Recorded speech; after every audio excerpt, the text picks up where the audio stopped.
श्री रामचंद्र बोले, हे देव महेश्वर, आपको नमस्कार है। आप उपासना की विधि और उसका देश काल वर्णन कीजिए कि किस समय किस प्रकार उपासना की जाए। हे भगवान, हमारे ऊपर आपकी कृपा होए तो उपासना का अंग और नियम कहो। फिर शिव जी बोले, हे राम, मैं तुमसे उपासना की विधि और उसका देश काल कहता हूँ, तुम मन लगाकर सुनो। जितने देवता हैं यह सब मेरे ही रूप हैं, वास्तव में मुझसे भिन्न नहीं। जो दूसरे देवताओं के भक्त हैं और श्रद्धा पूर्वक उनका पूजन करते हैं, हे राजन, वे पुरुष मेरा ही वेद बुद्धि से यजन करने वाले हैं, जिस कारण कि इस संपूर्ण संसार में मेरे सिवाय और कुछ नहीं है। इसी से मैं सब क्रिया का भोक्ता और सबका फल देने वाला हूँ। जो पुरुष विष्णु, शिव, गणेश आदि जिस भाव से मेरी उपासना करते हैं, उसी भावना के अनुसार उसी देवता के रूप से मैं उन्हें वांछित फल देता हूँ। विधि से अविधि से किसी प्रकार से हो, जो मेरी उपासना करते हैं उनको मैं प्रसन्न होकर फल देता हूँ, इसमें कोई संदेह नहीं। यद्यपि वह दुराचारी है, परंतु वह अनन्य होकर मेरा भजन करता है, उस पुरुष को साधु ही मानना चाहिए और पुण्यवान है। यह भक्त की महिमा दिखाई है, परंतु यह निश्चय जानना चाहिए कि अनन्य भक्ति वाला किसी प्रकार दुराचारी नहीं हो सकता, कारण कि अनन्य भक्ति का और स्थान में मन नहीं जाता। जो एक निष्ठ बुद्धि होकर जीव आत्मा परमात्मा को एक ही रूप जानता है, अर्थात जीव रूप भी मेरे को ही जानता है और अनन्य बुद्धि से मेरा भजन करता है, उसको पाप स्पर्श नहीं करता, बहुत क्या उसे ब्रह्म हत्या भी स्पर्श नहीं करती। उपासना की विधि 4 प्रकार की है: संपत, आरोप, संवर्ग और अध्यास। अल्प वस्तु का भी गुण योग से, मन की वृत्ति से, अनंत गुणों की भावना से चिंतन करना, जैसे कि मूर्ति में अनंत गुण विशिष्ट शिव तथा विष्णु का ध्यान करना, इनका नाम संपत है। एक देश व अंग में संपूर्ण उपास्य वस्तु का आरोप करके जो उपासना करनी है उसे आरोप कहते हैं। जैसे ओंकार की उद्गीत साम रूप से उपासना की जाती है। आरोप और अध्यास, इनका स्वरूप बहुधा एक सा है, भेद इतना ही है कि बुद्धि रूप किसी एक वस्तु में विवक्षित धर्म का आरोप करके उसकी उपासना करना, जैसे स्त्री पर अग्नि का आरोप अर्थात स्त्री को अग्नि रूप मानना, यह अभ्यास है।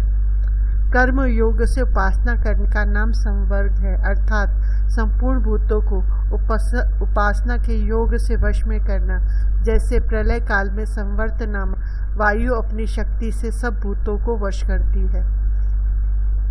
गुरु से प्राप्त हुए ज्ञान से देवता में और अपने में भेद न मानना और अंतःकरण से देवता के समीप प्राप्त होना और अंतःकरण से ही सब पूजन कल्पित करना, इसका नाम अंतरंग उपासना है और इसके उपरांत दूसरी विधि से बहिरंग उपासना कहलाती है। तब इस प्रकार किसी की उपासना करनी और कहाँ तक करनी, किसी भी देवता की उपासना करते हुए ध्यान से उस देवता के स्वरूप का जो ज्ञान होता है, उस ज्ञान को विजातीय ज्ञान से शिव का ध्यान करते हुए कामिनी के ध्यान से मध्य में विच्छिन्न न होकर व्यवधान रहित ज्ञान परंपरा से निधिध्यासना करके ध्यान योग्य देवताओं में अपनी बुद्धि लगाकर एक रूप का साक्षात होने तक उपासना करता रहे। संपद आदि जो 4 उपासना वर्णन की है, यह दृढ़ बुद्धि की उपासना तथा उपासना की परम अवधि है। और सगुण उपासना इस प्रकार है कि मूर्ति की उपासना करने के समय उसके प्रत्येक अंगों में अक्षय दृष्टि लगाकर उपासना करनी। इस उपासना के अंगों का श्रवण करो। उपासना के योग्य देशों का कथन करते हैं कि तीर्थ और क्षेत्रादिकों में ही जाने से उपासना होगी, यह विचार न करे।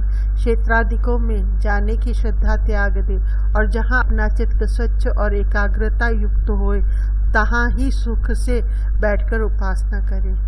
कंबल, मृदुक पास वस्त्र अथवा मृग चर्म पर स्थित होकर एकांत देश में स्थित हो, समान ग्रीवा और शरीर को सरल करके विधि पूर्वक भस्म धारण कर और संपूर्ण इंद्रियों को रोक कर तथा भक्ति पूर्वक अपने गुरु को प्रणाम करके ज्ञान शास्त्र द्वारा ज्ञान की प्राप्ति के निमित्त भक्ति से प्राणायाम करे। जिसका अंतःकरण मूढ़ और विवेक शून्य है, उसकी इंद्रिय दुष्ट घोड़ों की समान है, अर्थात जैसे दुष्ट घोड़ा सारथी के वश में नहीं आता, तैसे दुष्ट इंद्रिय वाले उन्हें वश नहीं कर सकते। और जो ज्ञान संपन्न है उनके यत्न करने से संपूर्ण इंद्रिय मन के सहित वश में हो जाती है, जिस प्रकार सुशिक्षित अश्व सारथी के वश में हो जाता है। और जो विवेक शून्य, चंचल चित्त, बाह्य और अंतर शौच से हीन और अनुभव ज्ञान रहित है, वे उस स्थान को नहीं प्राप्त होते, परंतु निरंतर संसार में ही भ्रमण करते हैं। और जो ज्ञान स्थिर चित्त, बाह्य आभ्यंतर पवित्रता से युक्त है, वे उस स्थान को प्राप्त होते हैं जहाँ से फिर आना नहीं होता। यह श्रुति में लिखा है। जिसका विज्ञान रूपी सारथी मन रूपी लगाम धारण किए है, इंद्रिय रूपी घोड़े जुते शरीर रूपी रथ में जो बैठा है, वह संसार रूपी मार्ग से पार हो परम पद मोक्ष स्थान पर पहुंच जाता है। हृदय कमल कामादि दोष रहित, शम दम आदि गुण संपन्न, स्वच्छ और शोक रहित करके उसमें मेरा ध्यान करना उचित है। जो अचिंत्य स्वरूप सीमा रहित है, जिससे श्रेष्ठ कोई दूसरा नहीं है, जो नाश रहित कल्याण स्वरूप आदि अंत शून्य प्रशांत और सबका कारण है, सर्वव्यापक सच्चिदानंद स्वरूप रूप रहित उत्पत्ति शून्य आश्रय युक्त मुझ ब्रह्म रूप को शुद्ध स्फटिक मणि की समान शरीर और अर्धांग में पार्वती को धारण किए, व्याघ्र चर्म ओढ़े, नीलकंठ त्रिलोचन जटा जूट धारण किए, चंद्रमा सिर पर धरे, नागों का यज्ञोपवीत पहरे, व्याघ्र चर्म का ही उत्तरीय दुपट्टा ओढ़े, सर्वश्रेष्ठ भक्तों के अभयदाता, पीठ की ओर के ऊंचे दोनों हाथों में मृग और परशु धारण किए, सब अंग में विभूति लगाए तथा संपूर्ण आभूषणों से भूषित, इस प्रकार से आत्मा की अरणी और प्रणव को उत्तर अर्ण करके उसका मथन करता हुआ मेरा ऊपर कहे अनुसार ध्यान करे तो यह मेरा साक्षात्कार पाता है। जब यज्ञ को करते हैं तब अग्नि के निमित्त खैर व शमी की 2 लकड़ी ले ऊपर नीचे रख अग्नि के निमित्त उसे मथते हैं। वेद वचन और शास्त्रों के वचन से मुझे कोई नहीं पा सकता, परंतु जो एकाग्र चित्त से सदैव मेरा ध्यान करता है, मैं उसे प्राप्त होता हूँ, उसे फिर त्याग नहीं करता। जो पाप से परागमुख नहीं, जिसकी तृष्णा शांत नहीं, श्रवण मनन निधिध्यासन से जिसका मन समाधान नहीं, जिसका मन चंचल है, ऐसा पुरुष केवल शास्त्र के अध्ययन से मुझे प्राप्त नहीं कर सकता। जागृत स्वप्न सुषुप्ति इन तीनों अवस्था का प्रपंच जिस साक्षी रूप अधिष्ठान ब्रह्म स्वरूप के द्वारा प्रकाशित होता है, वह ब्रह्म मैं हूँ, ऐसा यथार्थ जानने से यह संपूर्ण बंधनों से मुक्त हो जाता है। तीनों अवस्था में जो भोग पदार्थ, जो भोक्ता और जो भोग्य वस्तु है, यह तीनों ब्रह्म की ही सत्ता से कल्पित है। इनका प्रकाशक गति करने हारा सदाशिव मैं ही हूँ। इस प्रकार निर्गुण कथन करके अब फिर मद अधिकारियों को सगुण रूप का उपदेश करते हैं।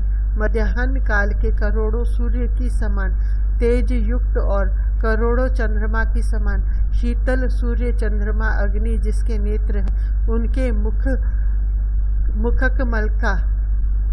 कमल का स्मरण करें।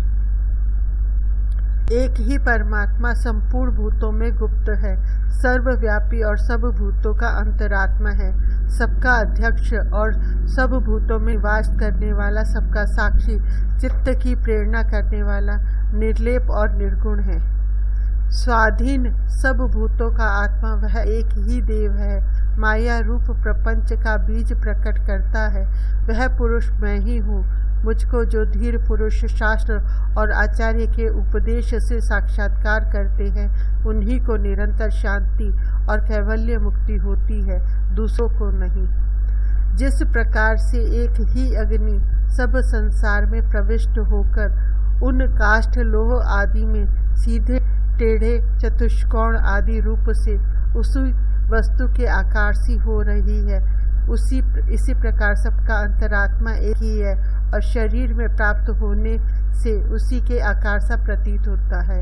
यद्यपि उपाधि के वशीभूत होने से भिन्न भिन्न प्रकार का प्रतीत होता है, तथापि सर्वलोक के दुख से वह दुखी और सुख से सुखी नहीं होता। जो विद्वान ज्ञानी मुझको सर्वांतर्यामी महान व्यापक स्वप्रकाश माया से रहित आत्मस्वरूप जानता है, वही संसार बंधन से मुक्त होता है। इसके सिवाय मुक्ति के प्राप्त होने का दूसरा उपाय नहीं है। तथा च श्रुति वेदाहमेतं पुरुषं महान्तमदित्य वर्णम तमसः परस्तात् तमेव विदित्वाति मृत्युमेति नान्यः पंथा विद्यतेयनाय। प्रथम सृष्टि के आरंभ में मैं ब्रह्मा को उत्पन्न करके उसके निमित्त वेद को उपदेश करना, वही स्तुति के योग्य पुराण पुरुष मैं हूँ। जो इस निश्चय से मुझे जानते हैं वे मृत्यु के मुख से छूट जाते हैं। तथा चह श्रुति या वै ब्रह्माण विदधाति पूर्वम यो वै वेदांश्च प्रणोति तस्मै इत्यादि श्रुति में प्रसिद्ध है। इस प्रकार शांति आदि गुणों से युक्त हो जो मुझको तत्व से जानता है, वह दुखों से छूटकर अंत में मुझको प्राप्त हो जाता है। इति श्री पद्म पुराणे शिव गीता सुपनिषत्सु ब्रह्म विद्यायाम योग शास्त्रे शिव राघव संवादे उपासना ज्ञान फल नाम 12 अध्यायः।